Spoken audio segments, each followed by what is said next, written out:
والصورة اهو، انا وجدي غنيم بالصوت والصورة بقول لكم حيثيات الاتهام اللي تتهموني بيها.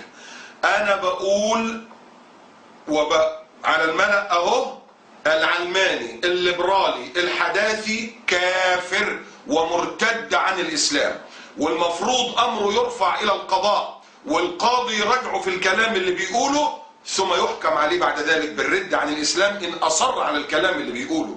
سيبوكم من الضحك على الناس، سيبوكم من رايحين يقدموا شويه رز وشويه سكر وشويه بتاع للناس وتضحكوا عليهم. قولوا انتم مين؟ انتم ايه؟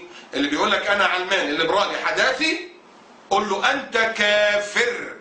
وانا بقول الكلام ده للمؤسسات، للجمعيات، للافراد، للاحزاب.